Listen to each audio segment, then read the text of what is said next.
umuhimu wa kuokoka. Ni vizuri mpendwa ukaweze kuelewa umuhimu zaidi wa kile kitu ambacho umepewa na Mungu. Sijasema ya kwamba hautaokoka, lakini nimesema umuhimu zaidi. Nataka ukaweze kuelewa umuhimu zaidi wa kuokoka. Ujumbe huu unafaa mtu ambaye ameokoka na unafaa mtu ambaye bado hajapata neema ya kuokoka. Maana ni ujumbe ambao utakupa sababu maalum ndani yako, sababu ambayo itafanya ukaweze kuelewa kile unafanya, na inaweza kupea nguvu ya kuweka bidii katika kushughulikia mambo ya Mungu. Kitu cha kwanza mpendwa, wakati mtu anaokoka, unatumiwa malaika wa Mungu. Wakati unaokoka, unatumiwa malaika wa Mungu. Hiyo ndiyo faida ya kwanza ya kuokoka. Umuhimu ni kwamba unatumiwa malaika ambaye anakuwa kama askari ambaye anakulinda. Wakati mtu hajaokoka, huwa anatumiwa na nguvu za giza ambazo zinaitwa jeshi la utawala wa giza. Katika lugha nyingine tunaweza kuita pepo. Wakati mtu hajaokoka, anatawaliwa na jeshi la giza, la ufalme wa giza. Mambo hayo tunayapata katika kitabu cha Waefeso mlango wa 2. Hapo maandiko yanatuambia kwamba wakati tulikuwa hatujapata neema ya kuokolewa kwa damu ya Yesu, tulikuwa tunatawaliwa na jeshi la ufalme wa giza ambalo linaongozwa na mkuu wa anga. Sasa umuhimu wa kuokoka ni kwamba mpendwa, wakati unaokoka, Mungu anakuletea malaika. Jeshi la Mungu linaitwa malaika, na jeshi la ufalme wa giza au jeshi la shetani linaitwa pepo. Sasa wakati haujaokoka au wakati tulikuwa hatujaokoka, tulikuwa tunatawaliwa na jeshi la ufalme wa giza ambalo kwa lugha nyingine linaitwa pepo. Wakati tunaokoka, tunapata msaada mpya, tunatumiwa jeshi la Mungu ambalo linaitwa malaika.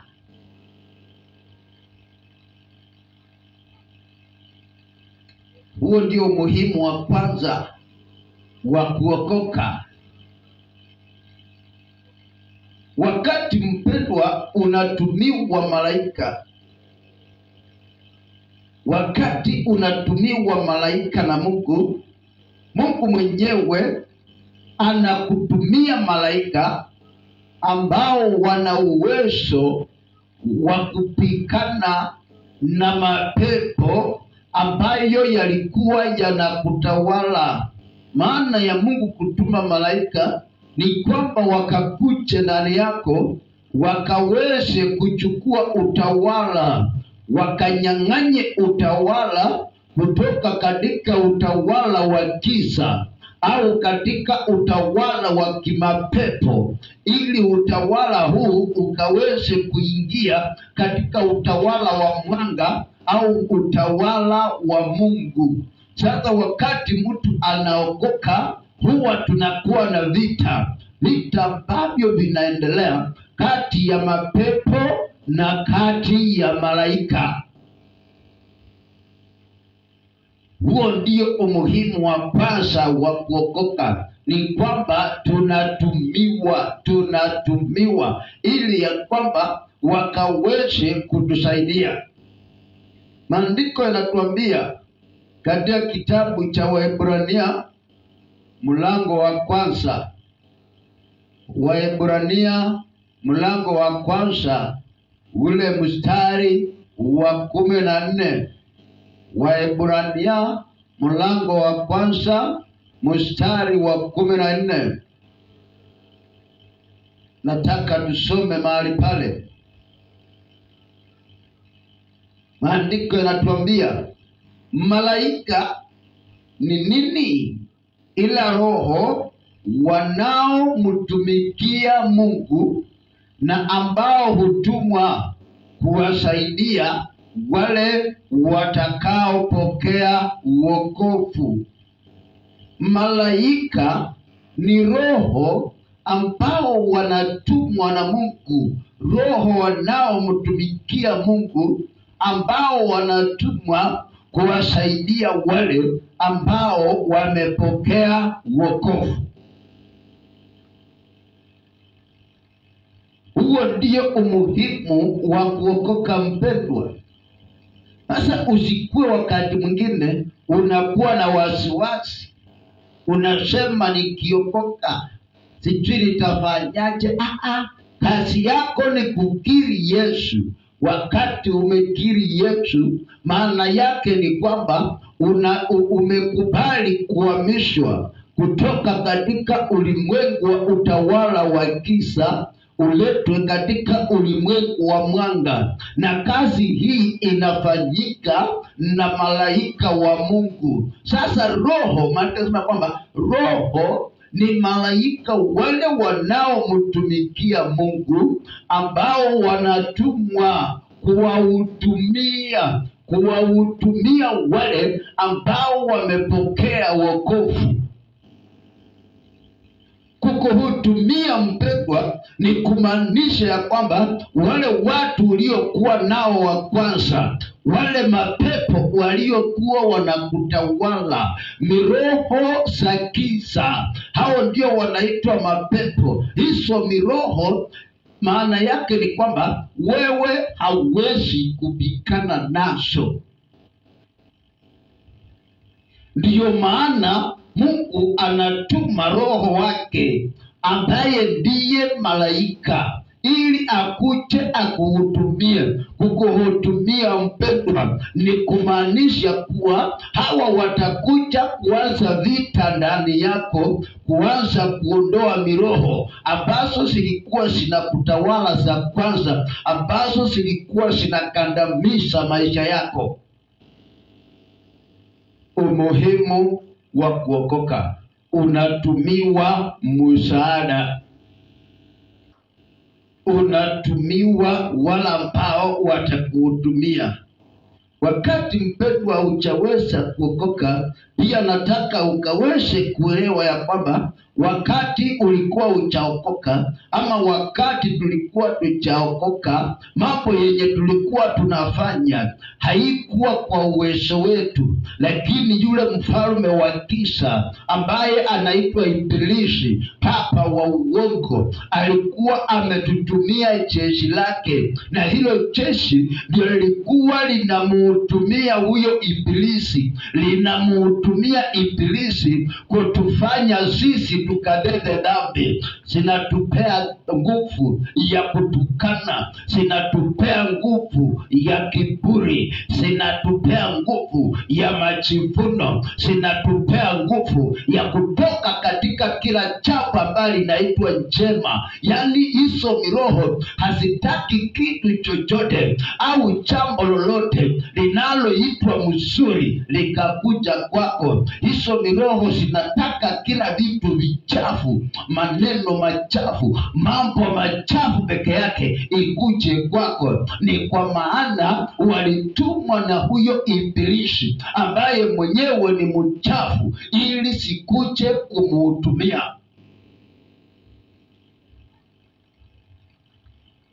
Umuhimu wa kuokoka. So mpendo, wakati umeokoka inafaa ukaweze kuelewa ya kwamba uokovu wako ndio uokoka kwako ndio kumefanya Mungu akutumie msaada. Sasa wakati unaona unaweza kukuwa na katendo kazuri ndani yako, unaweza kukuwa na kaneno kazuri kwa mawazo yako, unaweza kukuwako na kamawazo kazuri, unaweza kukuwako na kaneno kazuri kutoka kwa kinywa chako, unaweza kukuwako na kamwenendo kazuri.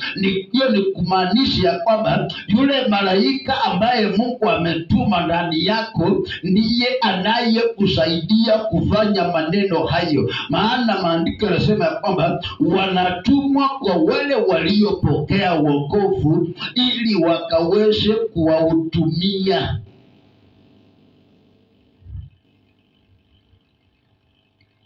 So wakati unatambua mambo haya mpendwa, utaweza kuona ya kwamba hatua zako za kuweza kuamua kutembea na Mungu, hatua zako za kumwabudu Mungu, hatua zako za kumfanyia Mungu ibada, hatua zako za kuenda kumwimbia Mungu, kuenda kumsifu Mungu, kupenda kusikia neno la Mungu, kupenda kumwabudu Mungu, mpendwa, inafanya nini? Inafanya Mungu anakuongezea kamsaada kingine. Anaona ya kwamba huyu mtu nilikuwa nimempea maaskari wawili, lakini kulingana na hatua yake ya kujikasha na kunisongea, ninaona maadui nao wanaongezeka kwake. Sasa anaongeza askari mwingine, wanakuongezea askari mwingine. Wakati unaendelea kumsongea Mungu, ndio Mungu naye anaendelea kukuongezea askari wengine, kukuongezea wahudumu zaidi. Umuhimu wa kuokoka. Umuhimu mwingine wa kuokoka mpendwa ni kwamba wakati mtu ameokoka, Mungu anaanza kuzungumza na yeye, na anakuwa na njia kadha wa kadha ambazo anaweza kuzungumza na huyu mtu ambaye ameweza kupokea wokovu. Nataka tuangalie kitabu cha Ayubu mlango wa 33 kuanzia mstari ule wa 14. Maandiko yanatuambia, Biblia yangu nayo isoma hii ni habari njema, nasoma version ya habari njema. Mungu anaposema hutumia njia moja au njia nyingine, lakini mtu hatambui. Unaona mpendwa, wakati umeweza kupokea wokovu wa Mungu, Mungu ataanza kusema na wewe kwa njia moja au njia nyingine. Wapendwa, kuna watu ambao Mungu anasema nao kwa njia moja au njia nyingine, lakini kwa sababu watu hawa hawako tayari kusikia sauti ya Mungu, hawako tayari kukuwa makini na sauti wanayoisikia ya Mungu akisema nao kwa njia moja au nyingine. Hawa watu wako tundikea wakingojea maafa kuwafikia. Maandiko yanatuambia katika kitabu hicho cha Ayubu mlango wa 33 mstari wa 15 inasema, Mungu huongea na watu katika ndoto. Maandiko yanatuambia Mungu huongea na watu katika ndoto na maono. Mungu anaongea na wewe na mimi katika ndoto na katika maono.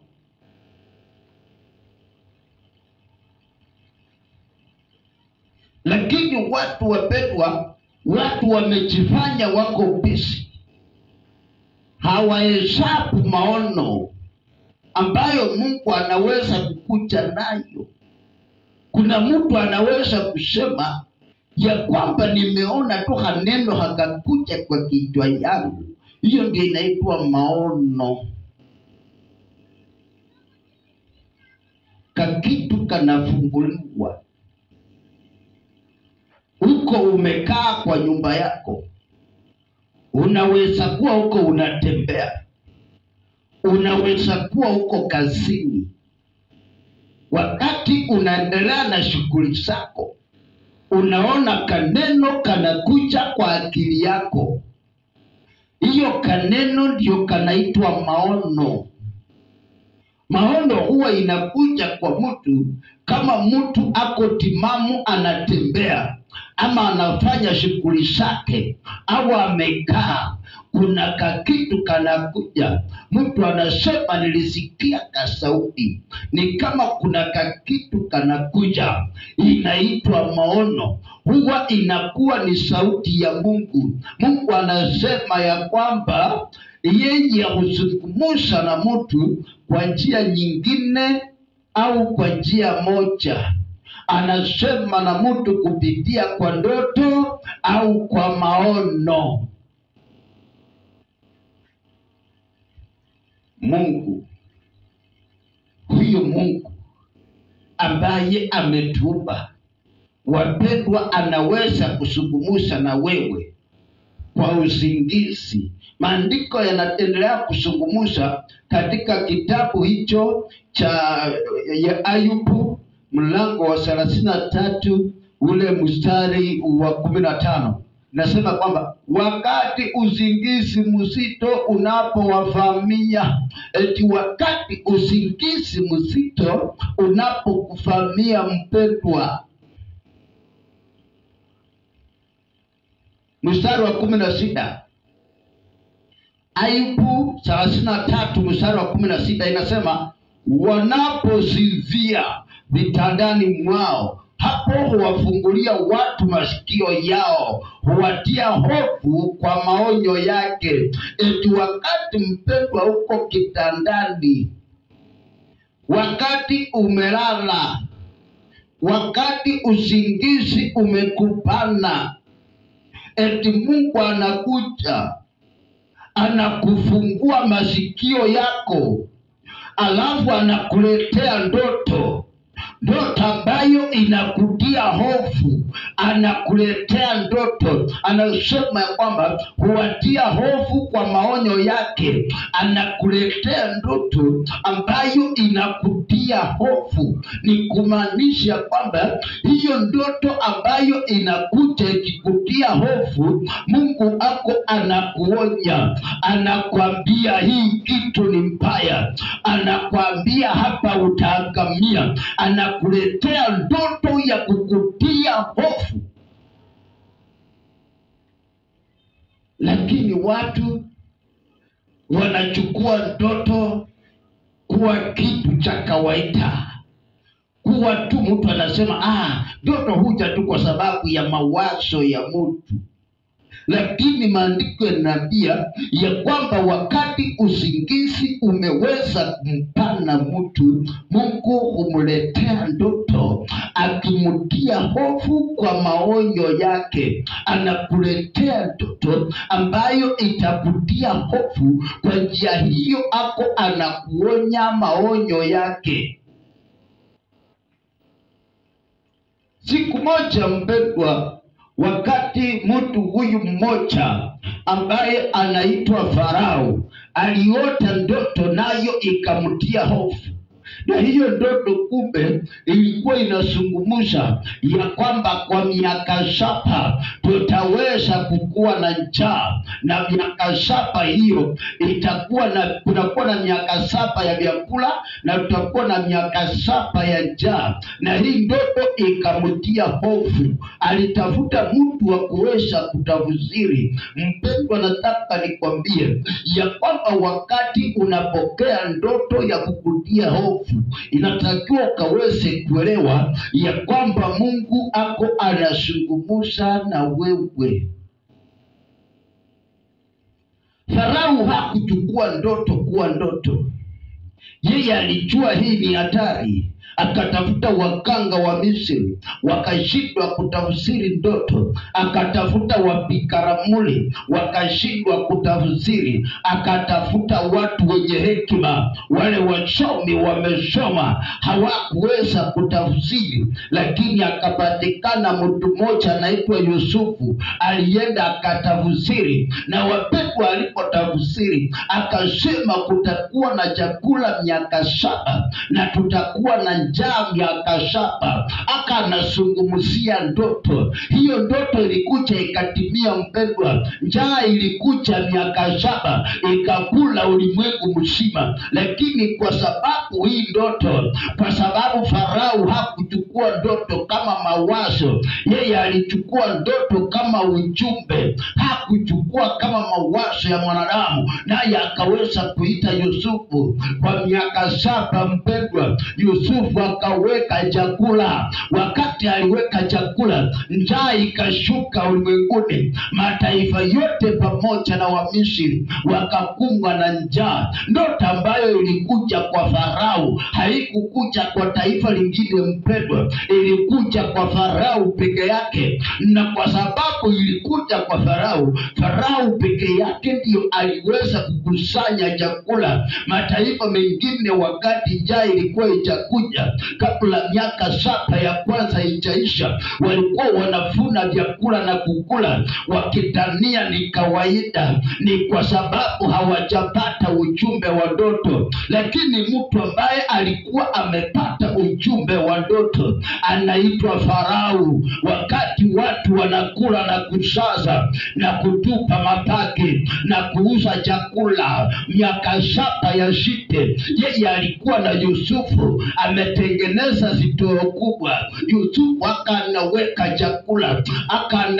chakula, watu wanakula inakwisha, yeye akanaweka, watu wanakula na kutupa, lakini yeye akanaweka. Mpendwa, ikafika wakati miaka 7 ya chakula ikakwisha, njaa ikaingia ulimwenguni. Kulipatikana mtu mwenye ndoto, mtu ambaye alichukua ndoto kuwa ujumbe, anaitwa Farao. Akachukua Yusufu kuwa mtu wa kuweka chakula. Wakati njaa iliingia, Farao alikuwa na chakula. Ni kwa sababu ya nini? Alichukua ndoto kuwa ujumbe. Alihesabu ndoto kuwa ujumbe. Kuna watu mpendwa ambao wameingia katika tahadhari. Kuna watu ambao wameingia katika mateso. Ni kwa sababu ya nini? Wanachukua ndoto kama ndoto, kitu kinachopita. Watu watu wanachukua maono kama ni mawazo, anasema kama wazo kalinikujia, lakini hawezi kujua. Nataka nikwambie mpendwa, wakati unakutana ndoto ya hatari, inatakiwa ukaelewe ya kwamba Mungu amekuletea ujumbe, ya kwamba ujumbe huu maisha yako iko kwa hatari. Usihesabu ndoto kuwa ndoto ya kawaida, usihesabu maono kuwa mawazo ya kawaida. Anza kuhesabu maono kama ujumbe ambao unatoka kwa Mungu. Anza kuhesabu ndoto kama ujumbe ambao unatoka kwa Mungu. Farao alipokutana na ujumbe kupitia kwa ndoto, alichukua hatua. Nawe mpendwa, wakati utachukua hatua kwa sababu ya ujumbe ambao umesikia kutoka kwa Mungu, wakati utahesabu ndoto kuwa ujumbe, nawe ushughulikie jinsi Farao alivyoushughulikia. Una uwezo wa kubadilisha mateso yakaweze kuwa faida. Maana Farao aliambiwa ya kwamba kutakuwa na njaa miaka 7 na ulimwengu wote utakuwa na njaa, lakini kwa sababu Farao alichukua ndoto kuwa ujumbe, aliweza kuweka vyakula ya miaka 7. Wakati watu wengine wamekosa chakula mpendwa, watu walikuja kununua chakula Misri. Baada ya njaa kuisha miaka 7, nataka nikwambie mpendwa ya kwamba Farao alikuwa tajiri ulimwengu mzima, maana kila mtu alienda kwake kununua chakula. Sasa njaa ambayo ilikuja, wakati Farao alibadilisha, akaweza kubadilisha, akafanya hatua, akaweka chakula, akabadilisha mateso kuwa faida. Alibadilisha mateso kuwa faida. Mateso ya njaa kwa mataifa ilifanya Farao akauza vyakula akawa tajiri. Ilifanya nchi ya Farao, nchi ya Misri, ikapata wageni kutoka nje. Ni kwa sababu ya nini? Aliweza kusikia ujumbe, na huu ujumbe akaushughulikia. Alishughulikia ujumbe kwa kutafuta jamaa anaitwa Yusufu, akampea kazi na akaanza kukusanya.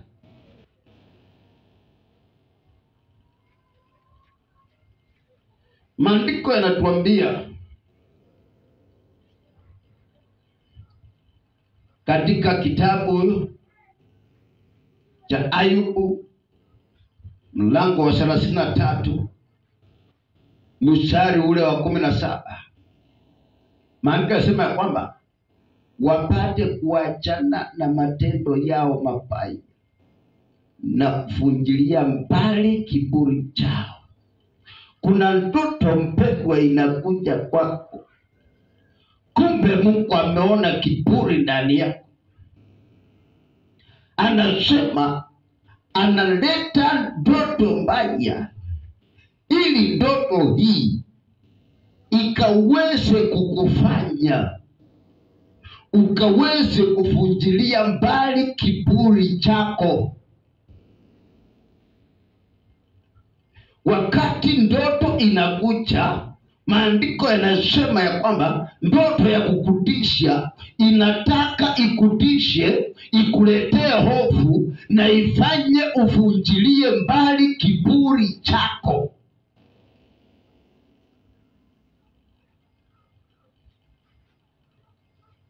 Wapendwa, unaweza kuwa na kiburi lakini haujui. Wakati Mungu amekupenda, anakuletea ndoto. Anakuletea ndoto ya kukutisha. Wakati unaona ndoto inakuja ya kutisha, ndoto inakuja ya kukutisha, inafaa mpendwa uelewe ya kwamba wewe kuna kitu kanaitwa kiburi ndani yako. Ndoto ya kukuletea hofu. Ukiona ndoto ya kukuletea hofu, maana yake ni kwamba Mungu ameona kiburi ndani yako. Anataka ubadilishe kiburi chako, uachane na mabaya. Maana mtu mpendwa, asipokuwa na kiburi hawezi kufanya mabaya. Ni lazima mtu ili aweze kufanya mabaya anaanza na msingi wa kiburi. Kiburi ndiyo msingi wa kutenda mabaya. Sasa Mungu akiona wewe uko na kiburi, na ndiyo maana kiburi hicho kinanuia kukuletea mabaya, kinanuia kukuletea kifo. Mungu anakuletea ndoto ya kukutia hofu ili ukaweze kubadilisha kiburi chako. Ndiyo maana nakwambia mpendwa, ya kwamba kuna neema, kuna faida ya kuokoka wakati utamkubali Yesu. Wakati umemkubali Yesu, Mungu atakutumia maneno ya kukuonya, maneno ya kurudisha kwa njia, maneno ya kukurekebisha, ili ukaweze kufujilia mbali kiburi chako, nawe ukaweze kuokolewa. Maandiko yanasema katika hiyo kitabu ya Ayubu 33:18, inasema hivyo humkinga mtu asiangamie shimoni. Wapendwa, wakati unaona Mungu anakuletea ndoto ya kukutisha, ndoto ya hofu, anataka ukaweze kufungilia mbali kiburi chako ili usiingie shimoni. Wapendwa, kiburi hupeleka watu shimoni. Kiburi hupeleka watu kaburini. Shimoni maana yake ni kaburini. Katika version ya King James inasema ya kwamba ili mtu huyu Mungu anamuonya ili abadilishe mwenendo wake ili asiingie kaburini. Sasa mpendwa, wakati unaona Mungu anakuletea ndoto, anakuletea ndoto ya kutisha, jua ya kwamba Mungu anataka akuweze kukuponya. Anataka uachane na kiburi ili usiingie kaburini. Sasa mpendwa, hakuna siku utasema hukuweza kusikia mambo ya Mungu.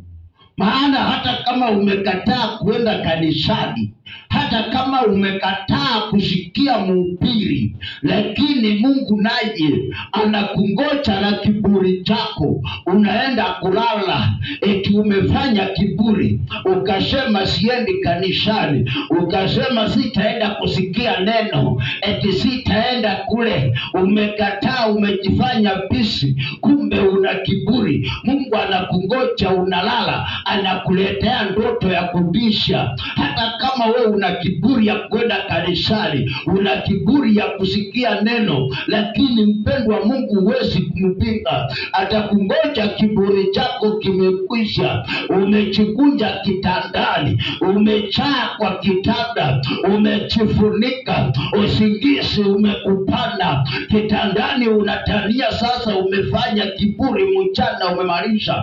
Mungu anakufanyia kwa usingizi, anakukujia kwa blanketi, anakuletea unga inakufukuza, anakuletea ndovu inakuja imetoa pepe, anakuletea ng'ombe inakuja inakukanyaka, anakuletea gari kubwa imejipima kwako inataka kukukonga, anakuletea watu na mapanga na marungu wanakukonga, unapiga nduru, hakuna mtu wa kukuokoa. Ni kwa sababu ya nini? Ulijifanya kuwa wa kiburi, lakini Mungu anakungoja mpaka kwa blanketi.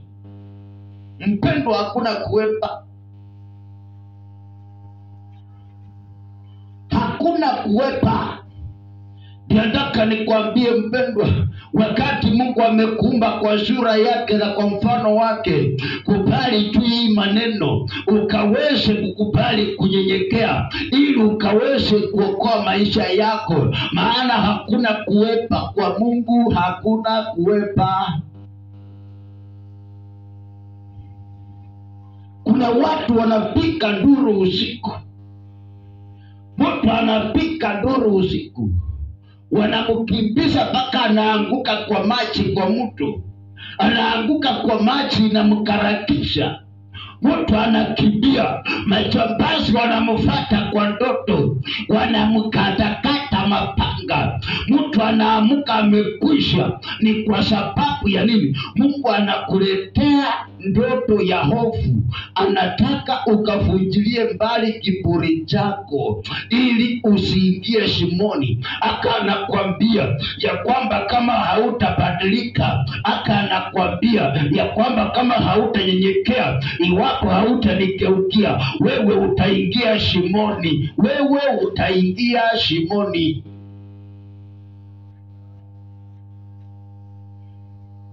Maandiko yanaendelea kutuambia katika kitabu Ayubu 33, bado tuko kwa mstari wa 18, inasema maisha yake yasiangamie kwa upanga.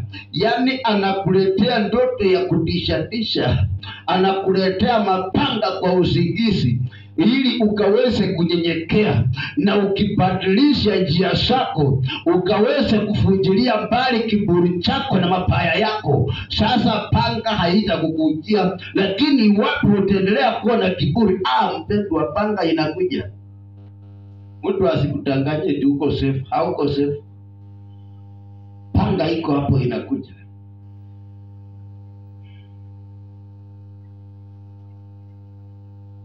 Maandiko yanasema katika mstari wa 19, Ayubu 33:19, inasema Mungu humrudi mtu kwa maumivu yamwekayo kitandani. Eti Mungu tena anamkujia mtu kwa maumivu yanayomweka kitandani. Asa mpendwa, hakuna maana ya kukataa. Mungu anaanza na ndoto, anakufukuza usikii, anakuletea maumivu. Sasa kwenda kitandani. Hii maneno kwa nini mchakabisha wapema? Yaani Mungu siye mtu wa kuepa.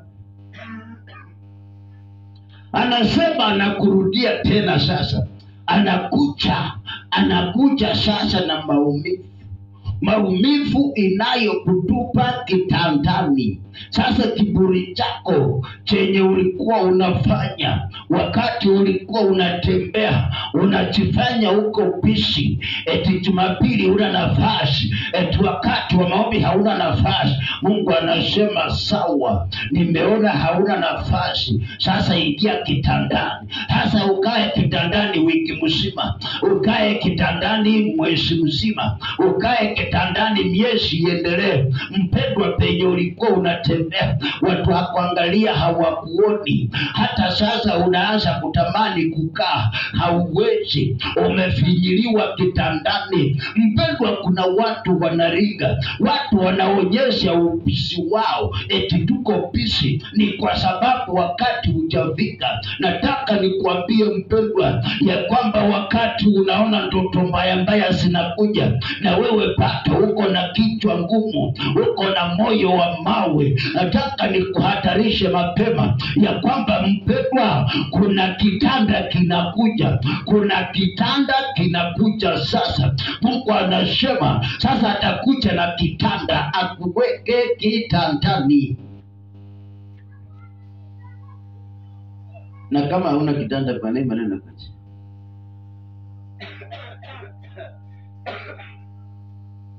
Kama hauna kitanda, utakuweka chini, utakufinyia kwa maroba. Kama hauna kitanda, utafinywa chini. Ndio si mchezo.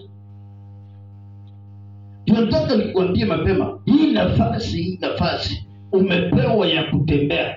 Usijifanyie mchezo nayo, usifanye mzaha nayo. Mpendwa, hii kutembea, wakati unatembea hivi, nataka ukaweze kujua ya kwamba si kwa nguvu zetu, sio kwa akili yetu, sio kwa sababu tumekula ukali, si kwa sababu tumekunywa soda au chai. Ni Mungu. Ni Mungu mpendwa ndiye anafanya tunatembea, na anataka ukatambue kwa kumpea nafasi ya kuweza kutambua. Umwambie tu kwa moyo wako, ukuwe na mahali unamwabudu, ukamwambie Mungu na kuhitaji. Mungu, wewe ndio umenileta leo. Mungu asante. Tena nataka Baba unipiganie, unisaidie. Watu wa mapanga wasikuje kwangu tena, watu wa vimbo wasikuje kwangu tena, mang'ombe isikuje kwangu tena. Nisamehe dhambi zangu, unitakase Bwana, na unisimamishe. Mimi nikuwe naenda tu usiku kulala, lakini sikwame chini mchana na usiku. Mpendwa, mambo haya wakati utaambia Mungu, Mungu ataanza kuona unaka kitu kwa akili yako, kwa kichwa yako, ya kutambua ya kwamba wewe unamjua na unamtegemea. Itakuongezea siku. Itakuongezea siku. Maandiko yanatuambia katika huo mstari wa 19, tuko pale kitabu cha Ayubu 33:19, ya kwamba maumivu hushika viungo vyake bila kukoma. Yani inakuja inakamata viungo bila kukoma, hayakomi, yani hayasimami, inaendelea.